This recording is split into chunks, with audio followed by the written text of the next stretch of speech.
Hello friends, welcome to Saksam Success Academy from Azamgarh. My self मंच चौरसिया। पिछली class में हम लोगों ने देखा था number systems, translators, language, computer introductions. तो ये सारे टॉपिक्स हम लोगों ने कवर किया था। अब जो हम लोग पढ़ने वाले हैं नेक्स्ट जो हमारा है वो है type of computer. Type of computer, computer कितने टाइप्स के होते हैं इनके बारे में हम लोग देखेंगे। बेसिकली हमारे पास जो कंप्यूटर होते हैं वो दो टाइप से कैटेगराइज किए जाते हैं। कंप्यूटर को कैटेगराइज करने के हमारे पास दो तरीके होते हैं। एक होते हैं फंक्शनैलिटी बेस फंक्शनल, मतलब इसका जो फंक्शन है, काम करने का जो तौर तरीका है, उस बेस पे कैटेगराइज किया जाता है। और एक होता है उसकी स्पीड, उसकी कॉस्ट, कंप्यूटर की कॉस्ट, स्पीड, इसके ऊपर कैटेगराइज किया। तो दो तरीके से कंप्यूटर को कैटेगराइज किया जाता है, इसके टाइप्स को। तो सबसे पहले जो हम लोग देखने वाले हैं वो देखने वाले हैं फंक्शनैलिटी बेस, कि फंक्शनैलिटी बेस में कंप्यूटर किस तरीके से काम करता है और कौन कौन से होते हैं। तो ये थ्री टाइप्स के होते हैं, एनालॉग, डिजिटल एंड हाइब्रिड। हमारे पास थ्री टाइप्स के कंप्यूटर होते हैं, analogue computer, digital computer and hybrid computer. तो इसमें जो सबसे पहला है एनालॉग। एनालॉग मशीन उस मशीन को कहते हैं जिसमें बाइनरी नंबर को एक्सेप्ट नहीं करता। वो सारी मशीनें एनालॉग मशीन कहलाती हैं जो बाइनरी नंबर, मतलब वो मशीन एनालॉग मशीन होती हैं जो 0 और 1 को एक्सेप्ट नहीं करते। 0 और 1 को एक्सेप्ट, 0 1 बेस पे काम नहीं करते, वो मशीन हमारे एनालॉग मशीन होते हैं। और ये कंटिन्यूअस, मतलब एक कंटिन्यूटी पे अपने रिजल्ट्स को देते हैं। कुछ एनालॉग मशीन के हमारे पास एग्जांपल्स हैं, जैसे हम अपने बाइक में जो प्रेशर करते हैं, गैस जो उसमें हवा डालने के लिए मशीन का यूज करते हैं, वो हमारा एनालॉग मशीन होता है। हम उसमें हवा चेक करने के लिए जिस मशीन का यूज करते हैं, एनालॉग होता है। हमारी एनालॉग क्लॉक, जो सुई वाली घड़ी होती है, आप उसका यूज करते हो, वो भी एनालॉग मशीन कहलाती है। इन सब में क्या होता है, मशीन का यूज, इनमें डिजिटल चीज़ें कोई यूज नहीं हो रही। मीन्स 0 एंड 1 के फॉर्म में कोई भी ऑप्शन हमारे पास, ये जो डॉक्टर्स, हम हॉस्पिटल में जाते हैं और डॉक्टर्स हमारी बीपी चेक करने के लिए, हमारा ब्लड प्रेशर चेक करने के लिए जो हमें पंप करते हैं, लगा के पंप करते हैं, तो वो जो होता है वो भी एनालॉग मशीन होती है। तो एनालॉग मशीन इन सब से क्या होता है कि उसमें कोई भी रिजल्ट स्टोर नहीं हो पाता, रन टाइम में ही रिजल्ट हमें दे देता है। तो ऐसी मशीनें, इस टाइप की जितने भी मशीनें होती हैं, ये सारी मशीनें एनालॉग मशीन या एनालॉग कंप्यूटर कहलाते हैं। अब हमारे पास आते हैं डिजिटल मशीन। डिजिटल मशीन वो सारी मशीनें डिजिटल कहलाती हैं जो 0 एंड 1 को, 0 और 1 को एक्सेप्ट करते हैं, वो हमारे डिजिटल मशीन कहलाते हैं। जैसे लैपटॉप, डेस्कटॉप, डिजिटल वॉच और मोबाइल, कैलकुलेटर, ये सारी चीज़ें हमारी डिजिटल मशीन में आती हैं। तो ये डिजिटल मशीन कहलाती है। डिजिटल में क्या होता है, इसे हम जब भी चाहें डेटा को स्टोर कर सकते हैं, ज़्यादा से ज़्यादा डेटा स्टोर कर सकते हैं। लेकिन एनालॉग में हम डेटा को स्टोर नहीं कर सकते थे। तो डेटा स्टोर करना और डेटा को स्टोर करके बाद में उसको यूज में लेना, ये डिजिटल मशीन का काम होता है। इसकी जो स्पेशलिटी है वो है 0 एंड 1 के फॉर्म में काम करना, मतलब बाइनरी नंबर पे काम करना। वो सारी मशीनें डिजिटल कहलाती हैं जो बाइनरी नंबर पे काम करती हैं। अब बात करते हैं नेक्स्ट, हमारे पास जो है वो है हाइब्रिड मशीन।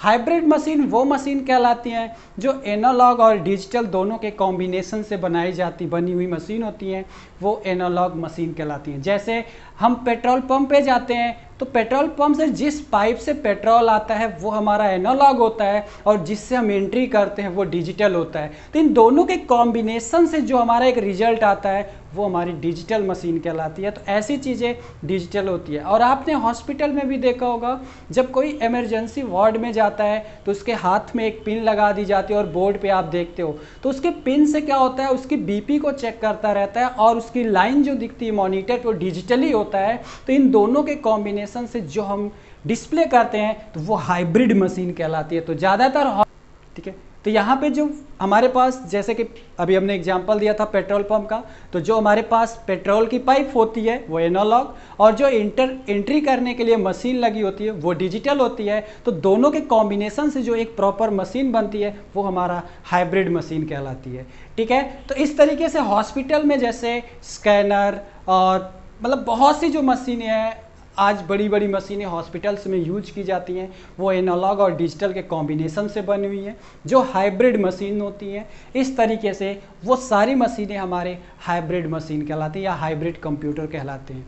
अब बात करते हैं, ये तो हो गए इनके फंक्शनैलिटी बेस पे, उसके काम करने के तौर तरीके के बेस पे। अब हमारे पास देखते हैं उसकी साइज, स्पीड और कॉस्ट के बेस पे कि उसके अकॉर्डिंग हम इसको कैसे कैटेगराइज करते हैं। तो इस तरीके से हमारे पास जो कंप्यूटर के टाइप्स होते हैं वो 5 टाइप्स के होते हैं। सबसे पहला हमारा होता है माइक्रो कंप्यूटर। माइक्रो कंप्यूटर को हम कौन सा कंप्यूटर, कहने से तो लगता है माइक्रो मतलब बहुत छोटा सा कंप्यूटर होगा, तो नहीं। माइक्रो कंप्यूटर कौन सा कंप्यूटर है, जो हमारा लैपटॉप है, डेस्कटॉप है, मतलब वो सारे कंप्यूटर माइक्रो कंप्यूटर कहलाते हैं जो डेस्कटॉप सिंगल यूजर पे वर्क होते हैं। तो ये हमारे, जैसे हम अपने घरों में गेम खेलने के लिए, मूवी देखने के लिए जो कंप्यूटर रखे हैं, सिंगल शॉप पे रखे हैं, ये हमारा माइक्रो कंप्यूटर कहलाता है। और माइक्रो कंप्यूटर को ही हम डेस्कटॉप भी बोलते हैं। तो डेस्कटॉप ही हमारा माइक्रो कंप्यूटर है। फिर हमारे पास आता है वर्क स्टेशन। वर्क स्टेशन क्या होता है, जहाँ पे एक नेटवर्किंग बेस पे, मतलब हमारे पास एक से ज़्यादा कंप्यूटर को एक साथ नेटवर्क में जोड़ दिया जाए, तो ये जो एक स्टेशन बनता है, इस तरीके का जो एक स्टेशन तैयार होता है, एक वर्किंग इन्वायरमेंट तैयार होता है, इसे हम बोलते हैं वर्क स्टेशन। जहाँ पे मोर देन वन सिस्टम एक साथ कनेक्ट हो नेटवर्किंग के साथ, तो वो हमारे क्या होते हैं, वर्क स्टेशन कहलाते हैं।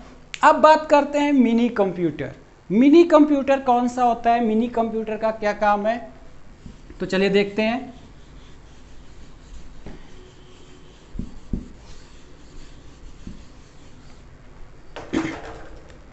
देखिए, सबसे पहले हमारे पास था माइक्रो कंप्यूटर।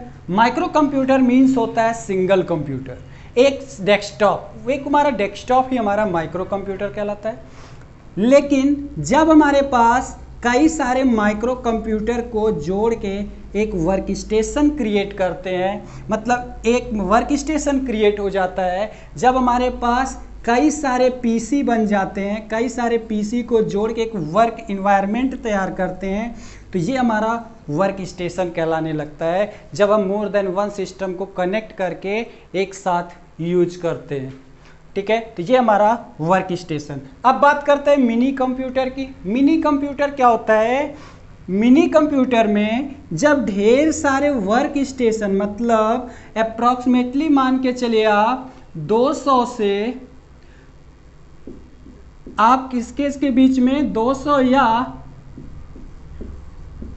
250 कंप्यूटर का जो एक ग्रुप होता है, अप्रॉक्सीमेटली इतने मशीनों का जो एक ग्रुप होता है 200 या 250, मतलब लगभग 5 वर्क स्टेशन के बराबर। मतलब इसका क्या है कि 5 वर्क स्टेशंस एक साथ जब जोड़ दिए जाते हैं तो वो हमारा कहलाता है मिनी कंप्यूटर।